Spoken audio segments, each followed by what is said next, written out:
Silakan Ibu Aat ya, Ibu Aat yang sudah siap dengan pertanyaannya nanti akan dijawab oleh Kiai Haji Khalil Nafis. Silakan Ibu Aat boleh berdiri? Iya boleh, silakan Ibu Aat. Assalamualaikum warahmatullahi wabarakatuh. Waalaikumsalam warahmatullahi wabarakatuh. Saya mendengar berita ini, ya berkenaan dengan berita ini saya merasa bagaimana.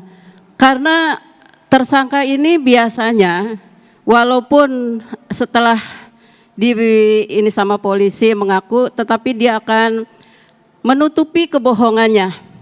Dan kebohongannya yang dia saksikan itu menutupi kebohongannya dia. Dan selanjutnya bagaimana hukum?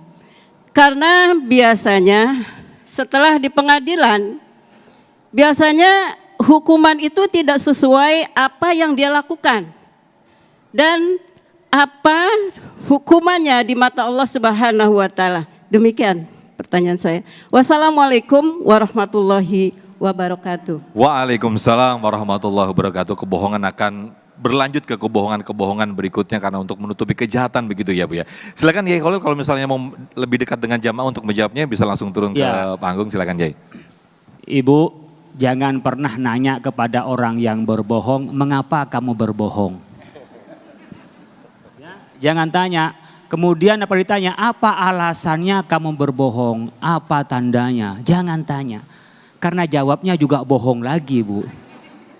Maka kuat hari ini jangan pernah nanya alasan kepada orang yang berbohong dan jangan nanya termasuk landasannya orang berbohong. Karena jawabannya bohong lagi.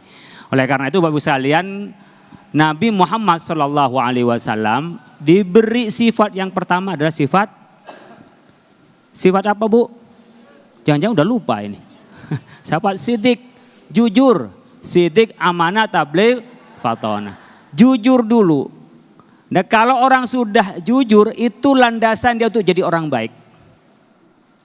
Kalau dia orang jujur ingin memperbaiki, kalau dia buruk itu akan menjadi orang baik. Tapi kalau dari dia sudah salah dan kemudian dia sudah bohong, maka akan berlanjut dengan kebohongan-kebohongan lagi. Kalau memberi pendidikan karakter kepada anak-anak kita sebelum soal hukum tadi.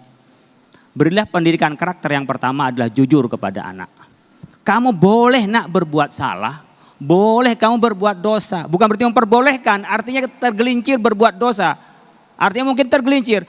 Tapi yang harus ditanamkan karakternya kepada anak kita, kamu jangan berbohong. Karena kalau dia mau jujur, dia berarti mau memperbaiki. Oh mamanya enggak sholat, kan dosa. Berarti enggak sholat dia, iya. Mau enggak dia mengatakan, oh ya saya belum sholat. Tapi kalau anak kita enggak sholat, terus enggak bisa jujur tuh dia tidak sholat. Susah untuk memperbaiki, kenapa? Dia akan kucing-kucingan. Terus anak kita menjadi pembohong dan bohong. Tapi kalau orang berbuat salah atau berbuat dosa, dia mau jujur, ada pintu untuk bertaubat. Ini kok pada diem semua ini. Karena kebiasaan bohong juga kayaknya. Mikir iya saya banyak bohong juga gitu ya. Jadi bagaimana kalau orang berbohong? Makanya Bapak Ibu sekalian kita tidak boleh membuka aib orang lain.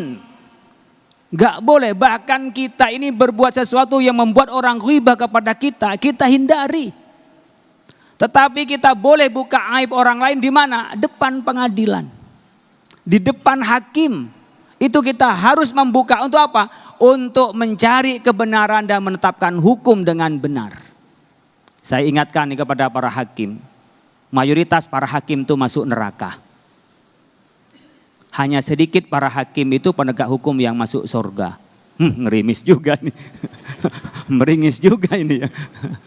Iya, al-qada'u salasah. Hakim penegak hukum itu ada 3. Kata Nabi. Isnani finnar wa wahidun fil jannah. Jadi kalau ada 3, 2 masuk neraka, 1 yang masuk surga. Berarti lebih banyak masuk. Pada berebut pengen jadi hakim nih. Iya, berebut itu jadi hakim. Padahal lebih dekat pada neraka. Apa yang pertama?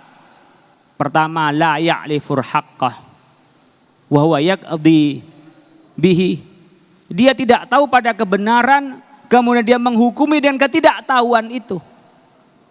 Nggak tahu mana yang benar. Saya kan tahu kasus tadi itu yang diberitakan di VT. Benar, saya tidak paham mendalam. Kalau Yai Sumarno hafal betul. Jadi kalau diangkat jadi hakim, beliau lebih tepat dari saya. Saya nggak bisa jadi hakim kasus tadi di VT itu, saya nggak begitu ngerti. Cuman sekilas pembunuhan dicari. Kalau beliau sampai tahu soal dukun mendukunya, tahu beliau.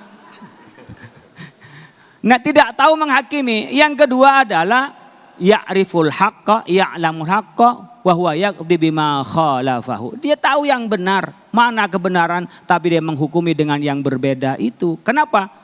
Karena ada kepentingan. Tadi ada syai'unnya. Ada sesuatunya, ada uangnya, ada kepentingannya.